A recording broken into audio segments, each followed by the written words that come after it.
नमो बुद्धाय। सर्वप्रथम तथागत भगवान बुद्ध जी को मेरा नमस्कार हो एवं मेरे गुरुदेव के चरणों में सादर नमन हो। आज हम आप लोगों को पंचशील के बारे में बताने वाले हैं। मतलब पंचशील पालन करने से क्या होता है और पंचशील को तोड़ने से क्या होता है। मतलब उसमें भी हर एक शीलों के बारे में, मतलब कि हत्या करने से कौन सा फल होता है, चोरी करने से क्या होता है, व्यभिचार करने से, झूठ बोलने से, नशा करने से, तो अलग अलग शीलों का फल के बारे में बताएंगे। सामान्य लोगों को तो पता है कि शीलों का पालन करना चाहिए, बट इन अलग अलग शीलों को पालन करने से क्या होता है और अलग अलग शीलों को तोड़ने से क्या होता है। मतलब बाकी जो है हम ये इसलिए बताने के लिए सोचें क्योंकि हमसे एक व्यक्ति ने मतलब रिक्वेस्ट किया था कि बंटी जी, बहुत सारे लोगों को पता नहीं है, शील का पालन करना तो चाहते हैं बट अलग अलग का अर्थ पता नहीं है कि पालन करने से क्या होता है, अलग अलग शीलों का, और तोड़ने से क्या होता है। तो इसलिए आज मैंने ये बात सोची बताने के लिए। तो बहुत सुंदर से विस्तार बताएंगे, पूरा डीप से बताएंगे, हर एक का निवारण भी बताएंगे, कारण भी बताएंगे। तो ध्यान से सुनिए। तो जैसा कि सभी लोग जानते हैं कि पंचशील 5 होते हैं ना। पहला क्या है, हत्या करता है तो चोरी करता है, व्यभिचार करता है, झूठ बोलता है, नशा करता है, ये 5 है। अभी हम लोग ले लेंगे पहला, हत्या। बहुत लोगों को ये पता नहीं है कि हत्या होती कैसे है, मतलब कंप्लीटली पता नहीं है। तो हम वो कंप्लीटली भी हम बताने के लिए सोचे हैं। किसी भी प्राणी की हत्या के लिए 5 कारण संपूर्ण होना चाहिए, पूरे के पूरे 5। अगर ये 5 कारण कंप्लीट है तभी हत्या कहलाती है। अभी 5 कारण क्या है। अभी जैसे मान लीजिए कि कभी कभी व्यक्ति चल रहा है, चलते समय पैरों तले प्राणी मर जाते हैं, व्यक्ति को पता नहीं, वहां पर वो हत्या नहीं हुई। झाड़ू लगा रहे हैं, झाड़ू लगाते समय कुछ प्राणी मर गए, लेकिन आदमी को पता नहीं है, वहां पर हत्या नहीं हुई। कभी कभी लोग संदेह करते कि अरे मेरे हाथों से ऐसा ऐसा हो गया। तो हत्या के लिए 5 कारण चाहिए। पहला है क्या, प्राणी होना चाहिए। फर्स्ट क्या, प्राणी कुछ है जो होना चाहिए। दूसरा कारण क्या है, प्राणी यहाँ पर है ऐसा ये व्यक्ति, मतलब हम हैं तो हम जाना चाहिए कि यहाँ पर प्राणी है, ये दूसरा कारण। तीसरा कारण भगवान बुद्ध कहते हैं, मारने के लिए मन में विचार आना चाहिए, मतलब मृत्यु चेतना, उसको जान से मारने के लिए विचार आना चाहिए, तीसरा कारण। चौथा कारण क्या है, मारने के लिए विचार तो आ गया, चौथा कारण मारने के लिए कुछ उपाय, मतलब कुछ करना चाहिए। जैसे में हाथ से या डंडा से या कुछ तलवार से या किसी भी चीज से मारने के लिए कुछ करना चाहिए, प्रयोग। पांचवा कारण है, उसी प्रयोग के द्वारा वो प्राणी मर जाना चाहिए। ये पांचों का संगम है तभी प्राणी हत्या संपूर्ण होता है। अगर ये पांचों का संगम नहीं है तो हत्या नहीं होती। समझ गए ना। अभी हमसे मतलब आज ही एक व्यक्ति ने पूछा था कि वो खेत में काम करता है, काम करते समय क्या हुआ, जो जमीन को खोदते समय क्या हुआ, केचुआ आकर के कट गया और मर गया। अभी इसे बहुत पश्चाताप कह रहे, हमसे प्राणी हत्या हो गई। बट वहाँ पर इसके मन में वैसा चेतना नहीं है, वैसा विचार नहीं है। हमने उससे पूछा कि क्या आपको ऐसा विचार था कि हम जब कोड़ेंगे तो वहीं पर केचुआ आ जाएगी और वो कट जाएगा। वो बताए नहीं, तो क्योंकि वहाँ पर प्राणी भी है। दूसरा ये जानता ही नहीं था कि प्राणी है वहाँ पर। तीसरा मारने का चेतना भी नहीं है। तो जब मारने का चेतना ही नहीं है, विचार ही नहीं है, तो वहाँ पर हत्या नहीं कहलाती। एक सुंदर घटना बताते हैं जिससे कंप्लीट समझ में आ जाएगा कि कैसे होती है। भगवान बुद्ध के समय 2 भिक्षु था, एक पिताजी था, एक पुत्र था। दोनों भिक्षु बन चुका था। दोनों दूर से भगवान बुद्ध से मिलने आ रहा था। आते समय शाम हो गई थी। तो बेटा बहनती जी बताया कि अरे पिताजी थोड़ा जल्दी चलिए ना, रात हो जाएगी। ऐसा करके पीछे से वो बंती जी धक्का दिए अपने पिताजी को, पृष्ठ किए जल्दी चलिए। वो बंती जी थोड़ा बूढ़ा थे, पिताजी आगे जाके गिर गए, गिर के मर गए। मर जाने के बाद बेटा को शौक लगा, रही हमने तो अपने ही पिताजी को मार दिया। अभी अंदर में पूरा पश्चाताप, पूरा दुख। भगवान बुद्ध के पास गया, भगवान को कहा, भगवान मेरे हाथों से बहुत बड़ा पाप हो गया, महापाप। क्या, पिताजी की हत्या हो गई। अभी भगवान बुद्ध जी पूछे कि अच्छा भिक्षु तुम ही बताओ कि जब तुम पीछे से प्रेस किए थे पिताजी को, क्या तुम्हारे मन में ऐसा विचार था कि मेरे पिताजी इसी प्रेस करने के कारण आगे गिर जाएंगे और मर जाएंगे? वो बोलते हैं नहीं भगवान, मेरे मन में तो केवल इतना ही विचार था कि जल्दी चलना है। तो भगवान बुद्ध बताएं विचार नहीं था तो हत्या नहीं हुई। तो इस प्रकार अभी आप पूरा समझ गए होंगे कि हत्या कैसे होती है। तो ये 5 कारण पूर्ण हो गया तो हत्या हो गई। अब ये समझ गए। दूसरा कारण अभी बताएंगे। बहुत सारे प्राणी हैं, बहुत सारे लोग हैं जो अभी हत्या करते हैं। बहुत सारे लोग हत्या करते हैं। हत्या करने का फल क्या होता है? भगवान बुद्ध जी बताएं अपाय संवत्तनिक सूत्र में, हत्या करने वाला व्यक्ति या तो नरक में जाता है, नरक में नहीं गया तो प्रेत लोक में जाता है, प्रेत लोक में नहीं गया तो जानवर योनियों में जाता है, और उन लोकों में जा करके अप्रमाण दुख भोगता है। नरक के बारे में कितना दुख मिलता है ये हमने कुछ समय पहले एक प्रवचन में बताया ही है, देवदूत सूत्र में। उसका टाइटल है नरक कहाँ है, उसमें देख लीजिए कैसा दुख मिलता है नरक में। भगवान बुद्ध जी कहते हैं कि अगर नरक में नहीं गया, जानवर में भी नहीं गया, प्रेत लोक में नहीं गया, भगवान बुद्ध कहते हैं कि जो प्राणियों की हत्या करता है ना, वो मनुष्य लोक में जब जन्म लेता है तो मनुष्य लोक में उसकी आयु बहुत कम है, बहुत कम है। कभी कभी वो व्यक्ति गर्भ में ही मर जाता है, कभी कभी वो व्यक्ति जन्म लेते के साथ मर जाता है, आज जन्म लिया आज ही मर गया। कभी कभी वो व्यक्ति बचपन में ही मर जाता है, 6 महीना, 1 साल, 2 साल, 5 साल, 10 साल, कम आयु में मृत्यु हो जाती है वैसे लोगों की जो पिछले जन्मों में हत्या की है, हत्या की है। तो अभी आप समझ गए होंगे कि क्यों कम आयु में मृत्यु हो जाती है। भगवान की इच्छा नहीं है। कोई बोलता है अरे भगवान की इच्छा थी, नहीं, अपने कर्मों का फल है वो, अपने कर्मों का फल है वो, कम आयु में मृत्यु हो जाती है। अभी देखिए, अभी कितने सारे दुनिया में हैं जो स्त्रियां एबॉर्शन कर लेती हैं, मतलब जो गर्भ में मान लीजिए बच्चा नहीं चाहिए तो वो लोग क्या करते हैं, गर्भ में ही बच्चा को मार देते हैं दवा खा करके। लेकिन वहाँ भी प्राणी है, याद रखिए, फल बिल्कुल ही आता है। ऐसा नहीं कि फल नहीं जाएगा, आप भूल जाएंगे, इंसान भूल जाएगा, उसके घर का लोग भूल जाएगा, लोगों से छिपा लेगा, कर्म से नहीं छिपा सकते हैं। जो ऐसा करते हैं ना, फिर पता है क्या होता है, जो इस काम को करते हैं इस जीवन में तो अच्छे से रह लेंगे, दुनिया से बच जाएंगे। कर्म से क्या होता है, वैसे एक बार अगर कोई मारता है तो उसको 500 जन्मों में लगातार वो बचपन में ही मर जाता है।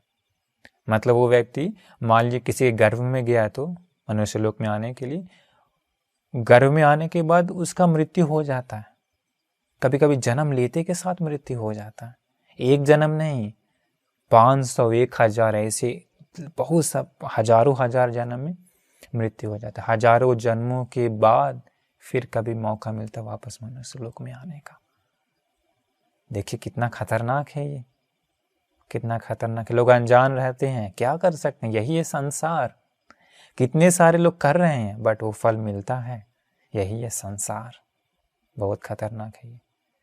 तो अगर कम आयु चाहिए तो आप लोगों को कम आयु चाहिए तो वही है, हत्या जो करता है उन लोगों को जन्मों जन्म में कम आयु मिलती है। लेकिन भगवान बुद्धि बताएं जो कोई हत्या नहीं करता है, प्राणियों को हत्या कभी भी नहीं करता, भगवान बुद्धि बताएं वैसे लोग जन्मों जन्म में दीर्घ आयु, लंबी आयु मिलती है। कुछ नहीं होने वाला, कुछ भी हो जाए मृत्यु नहीं होगी, कम आयु में दीर्घ आयु हो जाते हैं वैसे लोग।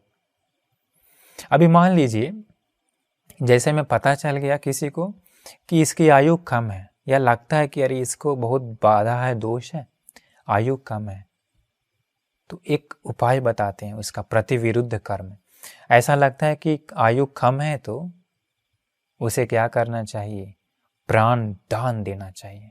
प्राण दान मतलब जैसे में अभी ले लेंगे तो जो मरने वाले प्राणी उन लोगों को बचाना चाहिए। अभी जैसे मान लीजिए मछली है, अभी जीवित है, इसको खरीद करके क्या करते हैं, पानी में डाल देते हैं कहीं नदी में, जीवन दान दिया। अभी मुर्गा कटने वाला है, वो अपने पैसा से क्या होता है, मुर्गा को खरीद लेता है और खरीद करके मुर्गा को कहीं जंगल में छोड़ देता है, प्राण दान दिया। अभी बकरी मारने वाला है या गाय को मारने वाला, ये भी अपना पैसा से खरीद लेता है गाय को या बकरी को, मरने वाला था ना, फिर इसको कहीं छोड़ देता है, प्राण दान हुआ वो। वैसा करने से क्या होता है, अगर आयु कम है तो वो आयु बढ़ जाती है, आयु बढ़ जाती है। एक भिक्षु थे, हमको याद है श्रीलंका में, पहले श्रीलंका में या इंडिया में हमको भली प्रकार से याद नहीं है, पहले थे। उनका अंत समय आ चुका था, अंत समय आ चुका था। इसके बाद कुछ ही दिन में मृत्यु थी। फिर वो क्या करते हैं, एक बार बहुत सारे प्राणी मरने वाले रहते हैं पानी से, छोटी छोटी चींटियाँ थी, वैसा बहुत सारा। वो क्या करते, वो सारे को बचा देते हैं। आगे जिस दिन मरने का दिन था उस दिन मृत्यु नहीं हुआ, उम्र बढ़ गया। कैसे? प्राण दान देने की वजह से, जीवन देने की वजह से। तो इसीलिए जो हत्या करता है आयु कम जाती है। सोचिए, किसी का प्राण को छीन करके, हत्या करना मतलब उसकी आयु को ही ना छीन रहे हैं। अभी किसी प्राणी को मार रहे हैं तो जो और बिताना था उसको, उसी को छीन रहे हैं ना।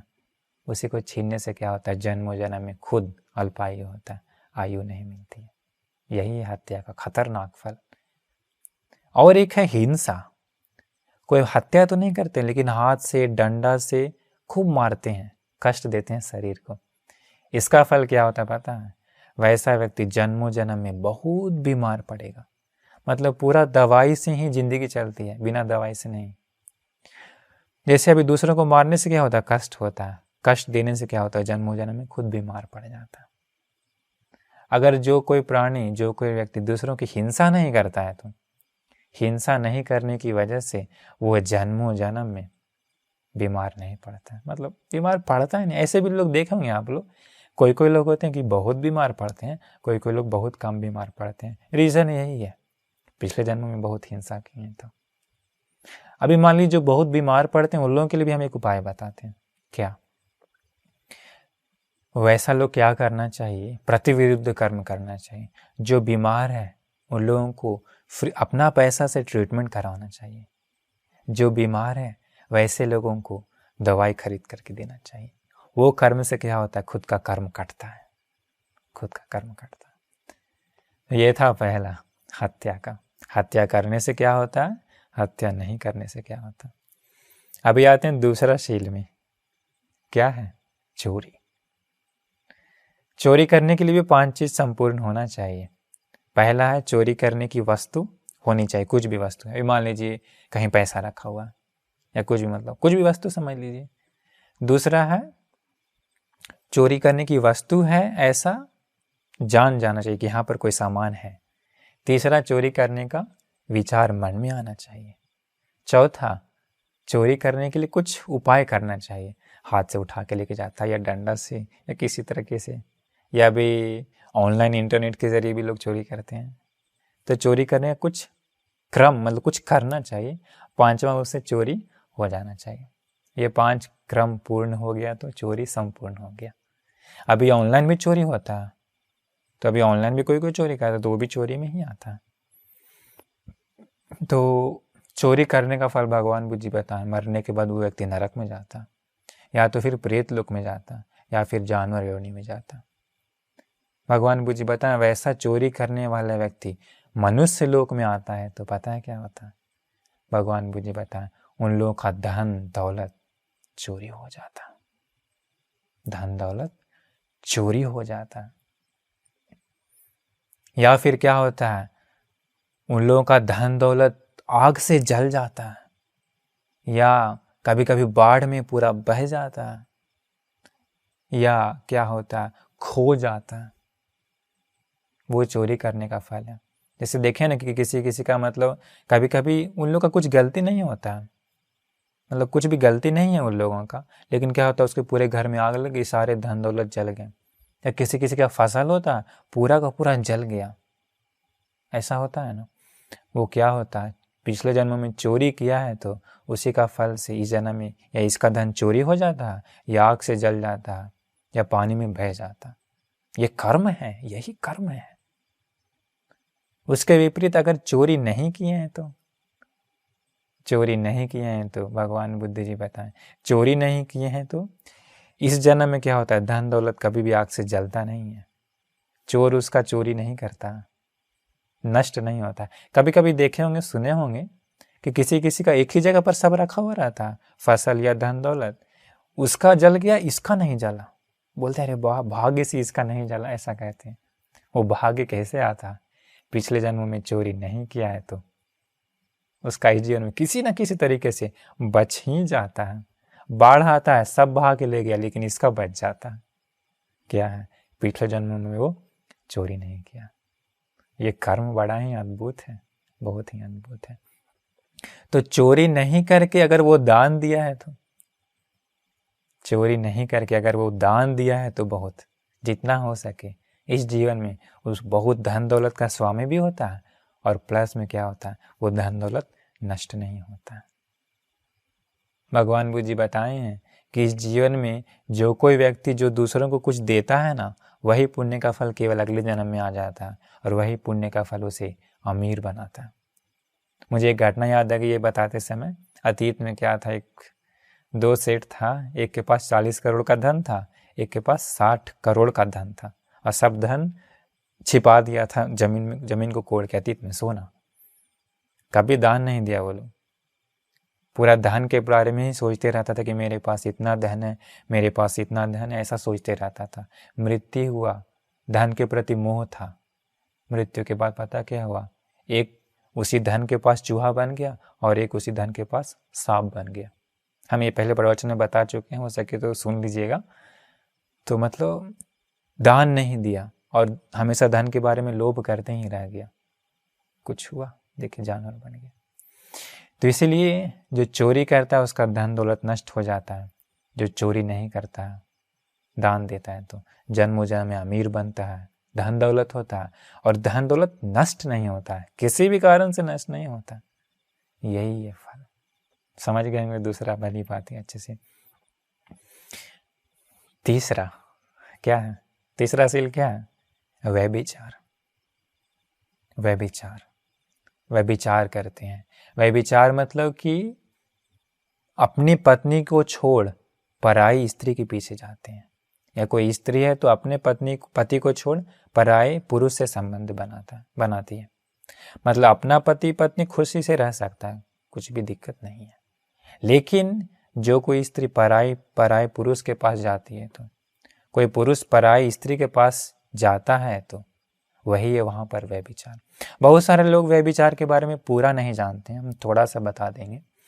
व्यभिचार में भी केवल बातें करने से शील भंग नहीं होता, केवल बात करने से नहीं होता।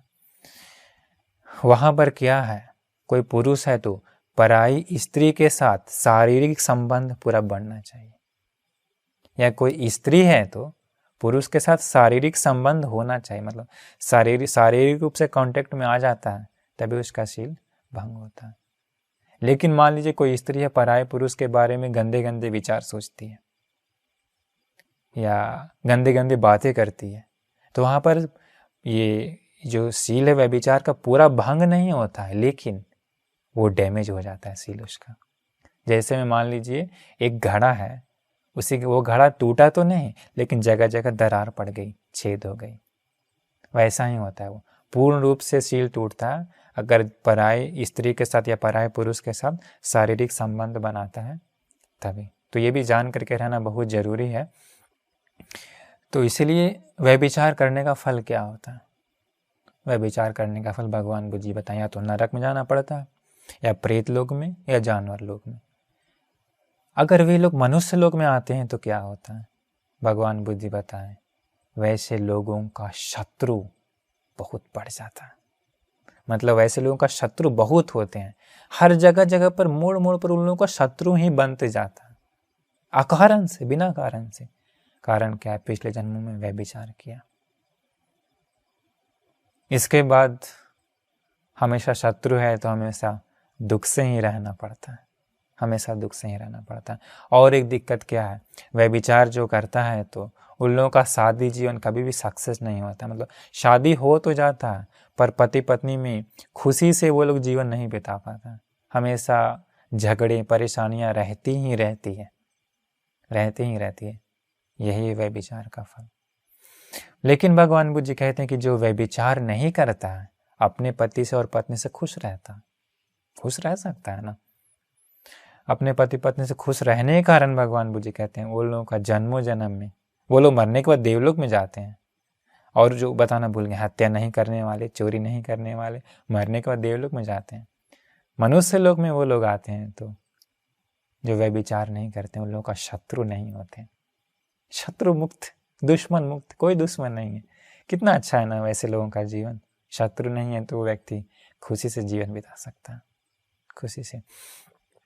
यहाँ पर व्यभिचार के बारे में बताते समय और एक बताना चाहेंगे, ब्रह्मचर्य। अभी शादी का जीवन है तो अपने पति पत्नी के साथ तो कर सकता है जो है, लेकिन वैसे लोगों को भी समय समय पर ब्रह्मचर्य का पालन करना चाहिए। इसीलिए भगवान बुद्ध जी बताएं वैसे लोगों को पूर्णिमा के दिन, अमावस्या के दिन और अष्टमी, इन 4 दिनों को उपोषित धारण करने के लिए बताएं, और उन उपोषित के दिन ब्रह्मचर्य का पालन करने के लिए बताएं, क्योंकि ब्रह्मचर्य का पुण्य तो अद्भुत है, बहुत पुण्य है उसका, बहुत पुण्य है। तो शादीशुदा लोग भी इन दिनों उपोषित पालन करिए। और फिर जो व्यभिचार का फल बताएं वो व्यभिचार का फल वैसा ही। इसी दासी के बारे में याद ही होगा, पिछले जन्मों में व्यभिचार की थी, पुरुष होकर के उस जन्म में काफ़ी सुंदर रूप था और धन दौलत दे करके, पैसा दे करके स्त्रियों के साथ बहुत गलत की थी। मरने के बाद नरक में जाती है। इसके बाद नरक में से मुक्त होने के बाद, नरक से ख़त्म होने के बाद फिर कहाँ बंदर का जन्म पाती है। बंदर का जन्म में भी क्या होता है, बंदर का जो मेन पॉइंट होता है उसको फोड़ देता है, फिर वो दुख से वैसे ही मर जाता है, वो भी व्यभिचार का फल होता है। फिर गधा का जन्म पाती है, गधा का भी जो मेन अंग होता है उसको फोड़ देता है गधा का मालिक, वो भी कुछ में बीमार पड़ के वो मर जाता है गधा। इसके बाद मेरे याद से बैल का जन्म पाती है। बैल का जन्म में भी वैसे ही वो जगह को फोड़ दिया जाता, दुख से वो बैल मर जाता। वो भिक्षु नहीं कहती है कि वो सारा दुख मिला था व्यभिचार का फल। मतलब कितना खतरा है व्यभिचार। तो बहुत सारे लोग विश्वास नहीं करते, लेकिन सत्य तो यही है, कर्मों का फल मिलता ही है। तो तीसरा यही था। चौथा है क्या, झूठ बोलते हैं। अभी तो बिना झूठ के दुनिया चलती नहीं है, ऐसा लोग कहते हैं। झूठ बोलना ही पड़ता है। झूठ तो बोल तो देते हैं, लेकिन अभी झूठ बोल के फ़ायदा भी कमा लेते हैं, लाभ भी पा लेते हैं। लेकिन भगवान बुद्धि बताएं, जो झूठ बोलते हैं दुर्गति तो होती ही है, नरक में, प्रेत लोक में वो तो होती ही है। भगवान बुद्धि बताएं कि जब वो लोग मनुष्य लोक में जन्म लेता है झूठ बोलने वाला लोग, भगवान बुद्धि कहते हैं वैसे लोगों को अकारण, बिना कारण की झूठी निंदा, बदनामी का सामना करना पड़ता है। समझ लीजिए कि अगर आपको झूठी निंदा, गलती नहीं की है लेकिन निंदा मिल रही है, तो बदनामी फैल रही है, तो समझ लीजिए झूठी निंदा, सच्ची नहीं झूठी, समझ लीजिए पिछले जन्म में झूठ बोले हैं। भगवान बुद्ध जी बताएं झूठ कहने का फल ही वही है, झूठी निंदा और बदनामी का सामना करना पड़ता है। कभी कभी बहुत लोगों के साथ ऐसा होता है ना, झूठ निंदा बहुत मिलता है, क्योंकि कहते हैं कि हमें बहुत निंदा मिल रहा है, बदनामी फैल रही है बिना कारण के। कारण है खुद का कर्म, पिछले जन्मों का कर्म, झूठ ही है। लेकिन जो कोई अगर सदा सत्य बोलता है तो भगवान बुद्ध जी कहते हैं कि उन लोगों को कभी भी झूठी निंदा और बदनामी का सामना कभी नहीं करना पड़ता। मतलब कभी भी अकारण से उन लोगों को निंदा बदनाम नहीं मिलता है। सत्य बोलने का फल वो है। ये बोलते समय मुझे एक और बात याद आई, झूठ बोलने का भी काफ़ी रीज़न है, मतलब तभी वो झूठ कहलाता है। अभी जैसे मान लीजिए किसी दूसरे व्यक्ति को फंसाना है, कुछ गलत बोल के फंसाना, गलत बोल दी और वो फंस भी गया, तभी झूठ होता है पूरा कंप्लीट। अभी जैसे कभी कभी मान लीजिए पूछा दिन कि आज दिन क्या है, ये जल्दबाजी में बोल देता है क्या कि आज मंडे है, आज था ट्यूसडे बट वो बोल दिया मंडे, वहाँ पर जल्दबाजी में बोलता है, वो झूठ नहीं कहलाता। समझ गए ना। जैसे मान लीजिए आज तारीख क्या है, तो आज तारीख थी 31, लेकिन वो जल्दबाजी में कह दिया कि आज 30 है, तो वहाँ पर वो झूठ नहीं कहता। मतलब जल्दबाजी में जो फिसल जाता है ना, वो झूठ नहीं होता है। मतलब सोच समझ के कि इसे फंसाना है, ये हमारी ये बात से फंस जाएगा, वो झूठ होता है, वो झूठ होता है। समझ गए? तो ये पूरा भी आप समझ गए होंगे। झूठ का भी फल बता दिए, सत्य का भी फल बता दिए। अभी बहुत है झूठ बोलने वाले लोग, बट सत्य जो बोलते हैं ना, उसका जीवन सोच नहीं सकते हैं, उसका जीवन तो उत्तम है, उत्तम है। क्योंकि सत्य सबसे मीठा रस है, सत्य सबसे उत्तम है। सत्य की मार्ग पर चलने वाला ही अंत में मुक्त होता है। सत्य वो चीज है। तो ये थी चौथा, झूठ। पांचवा क्या है? नशा। जो कोई नशा करते हैं, अभी नशा करने वाले कितने सारे हैं ना।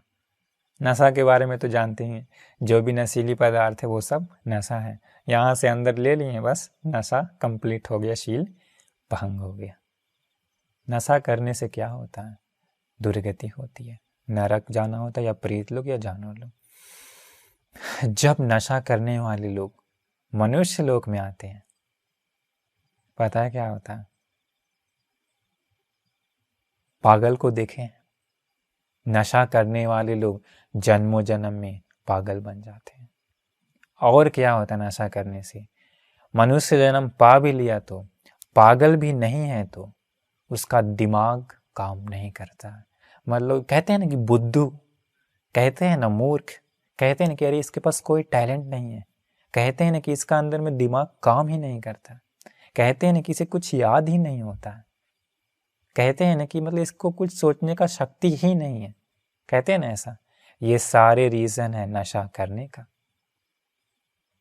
मतलब कुछ दिमाग नहीं है, दिमाग काम नहीं करता है, कोई टैलेंट नहीं है, कोई तेज नहीं है, मतलब एकदम भूंद है, ऐसा ऐसा कहते हैं ना, वो सारा रीज़न है नशा करने का, नशा करने का। क्योंकि नशा करने से होता क्या है? स्वयं का होश खो बैठता है ना। नशा करने से होता क्या है? स्वयं का होश खो बैठता है।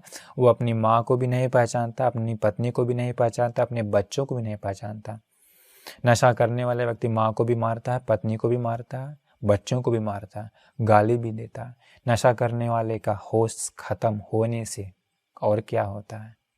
वो लोग होश नहीं है, कहीं भी गिरा हुआ रहता है, होश नहीं है। होश नहीं होने के कारण, उसी कर्म के कारण इस जन्म में इसके पास बुद्धि नहीं होती है, दिमाग नहीं होता, ब्रेन काम नहीं करता, कोई टैलेंट नहीं होता, पागल बन जाता। नशा का फल है। इस दुनिया में कितने सारे लोग हैं बुद्धू, कितने सारे लोग हैं दिमाग काम नहीं करने वाला, कितने सारे लोग हैं जिन लोगों को कुछ याद ही नहीं होता, बिल्कुल भी नहीं होता है। ऐसा भी लोग हैं ना। नशा करने का फल है वो, नशा करने का। लेकिन जो नशा नहीं करता है, भगवान बुद्ध जी बताएं, वो लोग जन्मों जन्म में बुद्धिमान, दिमाग वाला, ज्ञानी, कुछ भी चीज याद करेगा तो तुरंत दिमाग में बैठ जाता है, वेरी टैलेंटेड। इसके बाद मतलब पूरा बुद्धिमान ज्ञानी बन जाता है, नशा नहीं करने वाला लोग। तो मान लीजिए अगर इस जन्म में वैसा है तो दिक्कत, जो पिछले जन्म में नशा किए हैं तो दिमाग कम, दिमाग नहीं है, तो क्या करना चाहिए? इस जन्म में कोशिश करना चाहिए नशा नहीं करने के लिए, बिल्कुल ही रोकना चाहिए। तब आगे का कर्म क्रिएट करेंगे, तब ये पहले का कर्म कटेगा और फिर धीरे धीरे सही हो जाएगा। नशा ये है। इसके बाद ये बताते समय और 3 था, चुगली, कठोर वचन, व्यर्थ बात। हम सोचे वो भी बता देते हैं, ये पंचशील का बता रहे हैं ना, तो वो भी। चुगली तो जानते ही हैं, चुगली मतलब किसी को चुगली करके लड़वाना, यही है चुगली।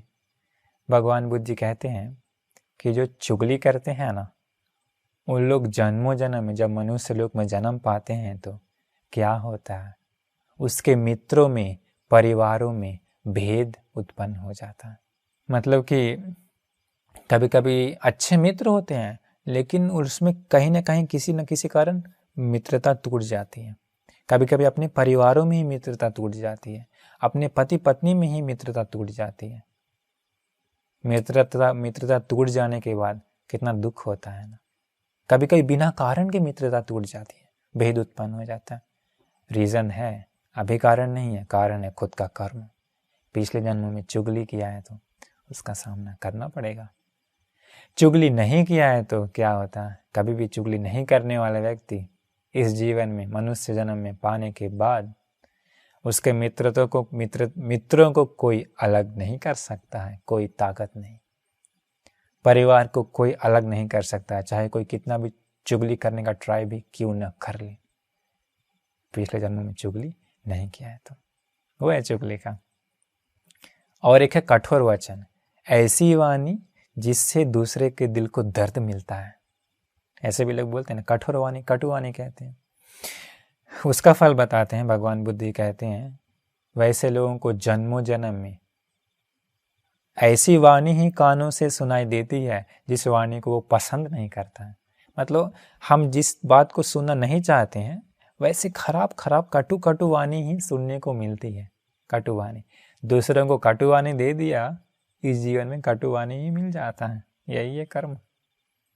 अगर जो हमेशा कटु वाणी ना बोल के प्यार से बातें करता है, तो मुलायम मधुर मधुर बातें करता है, तो अच्छी बातें करता है, तो हर जन्म जन्म में उन लोगों को हमेशा ऐसी ही बातें सुनाई देती है जो मनमोहक हो, जो कान को अच्छे लगते हो। प्यार भरी बातें ही, कोमल कोमल बातें ही सुनने को मिलती है। वो है मधुर वाणी बात करने का। और एक था व्यर्थ वाणी। कोई कोई लोग होते हैं व्यर्थ वाणी बोलते हैं, बिना काम के बात। भगवान बुद्ध जी बताए वैसी वाणी बोलने से क्या होता है, जन्म जन्म में जब मनुष्य जन्म मिलता है तो कभी कभी ये सत्य बोलता है, काम की चीज बोलता है, बट इसकी बातों पर लोग विश्वास नहीं करते हैं, मजाक उड़ा देते हैं। कभी ऐसा होता है, नहीं देखे होंगे कि कोई सही बोलता है, काम की चीज बोलता है, अर्थ भरी बातें बोलता है, लेकिन उसकी बातों को लोग लेते नहीं है, मायने नहीं रखते हैं, छोड़ देते हैं, व्यर्थ जैसा बना लेते हैं। रीजन क्या है व्यर्थ वाणी बोलने से? तो अभी हम ये सारा बता दिए पंचशील के बारे में, कैसे टूटता है, पंचशील को तोड़ने से क्या होता है, पंचशील को पालन करने से क्या लाभ मिलता है। इसमें और थोड़ा सा बताएंगे। इन दुष्चरितों का 5 दोष है, 5 खतरा है, जो अगर ये पंचशील को तोड़ते हैं ना, पाप करते हैं ना, 5 खतरा है। पहला भगवान बुद्ध जी बताएं, अत्तापि अत्थनं उपवदति। मतलब जो ऐसा पाप करता, गलत करता, उन लोगों का खुद का मन खुद को दोष लगाता है, अंदर से बोलता है कि अरे तू ऐसा है, अरे तू तो पापी है। मतलब खुद का मन खुद को दोष लगाता है, बेचैन रखता है। दूसरा खतरा क्या है, अनुविच्चविंग गरहन्ति। मतलब जब दूसरे लोग जान जाते हैं कि ये ऐसा है, तो दूसरा लोग उसकी निंदा करते हैं, बदनाम करते हैं। जैसे मान लीजिए कोई चोर है, तो दूसरों को पता चलने के बाद क्या कहते हैं, अरे वो फलना व्यक्ति तो चोर है, अरे वो तो पियक्कड़ है, अरे वो तो हत्यारा है, अरे वो तो दूसरे स्त्री में फंसे रहता है, वो तो गलत काम करने वाला है, व्यभिचारी है, व्यभिचारिणी है, अरे वो तो झूठा व्यक्ति है। ऐसा उसके बारे में निंदा ही फैल जाता है, दूसरा दोष। तीसरा रीजन क्या था कि पापी अपशब्द, निंदा फैल जाता, पापी निंदा, वो हत्यारा है, वो चोरी करने वाला है, वो ऐसा है, वो ऐसा है करके। चौथा है क्या, भगवान बुद्ध बताएं, मृत्यु होते समय उसका होश खो बैठता है, मृत्यु होते समय। 5वां रीजन है मृत्यु के बाद सीधा नरक में जन्म होता है। ये 5 दोष है भगवान बुद्ध कहते हैं। इसके बाद अभी और एक रीजन बताएंगे, लेकिन जो अगर शीलों का पालन करता है, तो भगवान बुद्ध बताएं जो शीलों का पालन करता है ना, इन 5 शीलों का, पुण्य तो मिलता ही है, स्वर्ग में तो जन्म होता ही है, और एक चीज है, उसका मन में कभी भी पश्चाताप उत्पन्न नहीं होता। जो शीलों का पालन करता है ना, तो शीलों का पालन करने का बहुत सारा लाभ है, बहुत सारा। एक तो क्या है, स्वर्ग में तो जन्म होता ही है, मनुष्य लोक में जब जन्म पाता है तो बहुत सुखों का स्वामी बनते हैं, जो पीछे बताएं पहले, शीलों का पालन करने से। और एक है, इसी जीवन में क्या होता है, जो पंचशीलों का या शीलों का पालन करता है, उसके मन में कभी भी पश्चाताप नहीं होता। पाली में कहते हैं अविपटिसारत था, ये मतलब कभी भी पश्चाताप मन में उत्पन्न नहीं होता, दिल में उत्पन्न नहीं होता, क्योंकि वो गलत करता ही नहीं है। हमेशा मन में खुशी ही उत्पन्न होती है। जब भी वो अपने शीलों के बारे में सोचता है, अरे हम इतने शीलों का पालन करने वाले, अंदर से खुशी आती है। वो तो अद्भुत खुशी है, वो अद्भुत खुशी है। और जो शीलों का पालन करता है, उन लोगों का मन अंदर से कभी भी खुद को दोष नहीं लगाता, कभी भी खुद को तो खुद का दिल कभी भी मतलब उसको दोषी नहीं ठहराता। दूसरे लोग भी कभी भी दोषी नहीं ठहराते हैं, दूसरे लोग अच्छा ही कहते हैं इसका। तीसरा, कभी भी इसका पापी निंदा नहीं फैलता, हमेशा अच्छा गुणगान ही फैलता है कि अरे वो तो सत्य बोलने वाला है, अरे वो कभी हत्या नहीं करता है, कभी वो चोरी नहीं करता है, अरे कभी वो व्यभिचार नहीं करता है, अरे वो सदा सत्यवादी है, नशा नहीं करता। ऐसा अच्छा गुणगान ही फैल जाता है। चौथा रीज़न है, भगवान बुद्धि बताएं, इसी जन्म में फल बता रहे हैं, मृत्यु से में उसका होश खोता नहीं है, मृत्यु के बाद सीधा सुगति में जन्म लेता है। ये है शीलों का पालन करने का लाभ। ये बताते समय मुझे एक और बात याद आई, बहुत ज़रूरी बताना। क्या कि कोई कोई लोग होते हैं ना, शीलों का पालन करते हैं, वो लोग क्या होता है, दूसरे लोगों को कहते हैं कि अरे हम शीलों का पालन करते हैं, हम अखंड रूप से पालन करते हैं। याद रखिए, कभी भी ऐसी बातें मत बोलिए। आप शील का पालन करते हैं तो दूसरों को मत बताइए, ये सब चोरी चोरी करने वाला है। मतलब आप अच्छा हैं, गुणों को पालन करते हैं, दूसरों को बताने मत जाइए, दूसरों को बताने से बाधा ही आती है। तो शीलों का पालन करते हैं तो खुद पालन करिए, खुश हो जाइए। अगर दूसरा व्यक्ति पूछता है कि क्या आप शील का पालन करते हैं, ऐसा बोलिए हम कोशिश करते हैं पालन करने के लिए। सीधा मत बोलिए अच्छे से करते हैं। तो ये बात ध्यान में रखिए। इसके बाद एक और सुंदर घटना याद आ गया, ये बताते समय वो भी बताना चाहते हैं। एक घटना थी यहीं अतीत के श्रीलंका में। एक आदमी था जो शीलों का पालन करने वाला था। एक बार शायद मेरे यहाँ से खेत में या जंगल में कुछ काम से आता लकड़ी काटने के लिए, जाते समय क्या हुआ ना, अजगर ने उसके पैरों को लपेट लिया। अजगर तो जानते हैं, अभी पूरा पैर को पूरा लपेट के छाप लिया, मतलब स्ट्रांग होता है ना उन लोगों की पकड़ अजगर की। अभी सोचा अब हमारी मृत्यु होने वाली है, शील पालन करने वाला था। सोचा ना कि हमारे पास हाथ में औजार ही हैं, औजार से इसे मार देते हैं और फिर बच जाते हैं। मतलब एक आदमी, मतलब कुछ ही समय पहले ही शीलों का धारण किया था। फिर सोचा नहीं, हम शील का धारण किए हैं, मारना अच्छा नहीं है ना। फिर मन में विचार आता कि अरे अगर हम नहीं मारेंगे तो ये हमको मार देगा, ये अजगर। फिर मन में आया हम मार देंगे तो मेरा शील टूट जाएगा। फिर मन में ऐसे ऐसे हो रहा था। अंत में सोचा ये सारे चीज़ों का जड़ ये औजार है, वह औजार को ही फेंक दिया कि नहीं, हम शील का पालन करेंगे चाहे प्राण ही क्यों ना चले जाए। जैसे ही वो औजार को फेंका ना, तुरंत वो अजगर उसको छोड़ दिया। अजगर को ऐसा लगा जैसे गरम लोहा को लपेटा हुआ। देखिए शीलों का पालन करने से क्या हो, बच गया। भगवान बुद्ध जी एक जगह पर कहते हैं कि शील इस दुनिया में सबसे सुंदर आभूषण है व्यक्ति का। शील जो है सबसे सुंदर आभूषण है। सबसे सुंदर मतलब अभी लोग सुंदर आभूषण कहते हैं सोना का, चांदी का, मतलब हीरा का, ये सब ज्वेलरी जो होती है। लेकिन भगवान बुद्ध जी बताएं इंसान का सबसे सुंदर आभूषण है शील, क्योंकि वही शील से युक्त होकर के वो मरने का देवलोक में जाता है। शील ऐसा सुगंध है जो 10 दिशाओं में फैलता। सामान चंदन, चमेली, फूल, परफ्यूम का सुगंध एक ही दिशा में जाती है ना, जिधर हवा चल रहा। लेकिन भगवान बुद्ध जी कहते हैं शील ऐसा सुगंध है जो 10 दिशाओं तक जाती है। एक गाथा है, अपमत्तो अयं गंधो यायं तगर चंदनी योज शीलवतं गंधो वाति देवी से उत्तम। कहते हैं कि चंदन चमेली का सुगंध तो थोड़ा ही होता है, लेकिन जो शीलों का पालन करता है उन लोगों का सुगंध दिव्य लोक तक जाता है। ऐसा है तो हमेशा उस शील सुगंध को अपने जीवन में लगा लीजिए, 10 दिशाओं तक सुगंध फैल जाएगा। एक और रीज़न बताना चाहेंगे। एक जगह पर भगवान बुद्ध जी कहते हैं शीलं याव जरा साधु।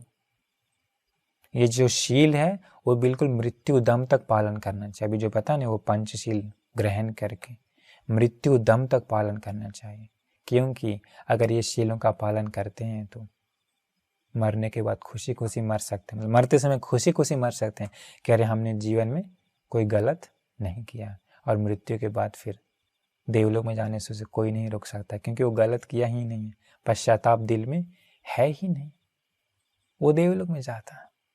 तो ये था पूरा पंचशील का पूरा हर एक विस्तार। इसके बाद और बताएं पंचशील और अष्टशील, वो सभी पालन करेंगे तो और पुण्य बहुत जमा हो जाएगा अपने जीवन में। तो इसीलिए अभी आपको पंचशील के बारे में पूरा अच्छा से बता दिए कि पंचशील कैसे टूटता है, तोड़ने से क्या खतरा है, पंचशील पालन कैसे होता है, पालन करने का लाभ क्या है, सबसे सुंदर आभूषण क्या है, सबसे उत्तम सुगंध क्या है, ये सब बता दिए हैं। तो इसलिए पंचशील को पालन करिए और बिना पश्चाताप के, क्योंकि ये शील ऐसा है ना, जब भी आप शीलों को याद करेंगे ना, शील को कि हम पालन करने वाले, अंदर से खुशी आएगी, बाहर से ज़रूरत नहीं है। चाहे वो गरीब हो सकता है, अमीर हो सकता है, अंदर से खुश हो सकते हैं। मृत्यु के बाद सुगति से उसे कोई नहीं रोक सकता।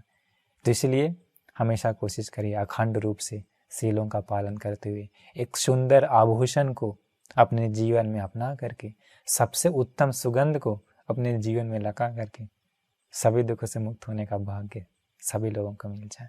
आप सबका कल्याण हो, मंगल हो। नमो बुद्धाय।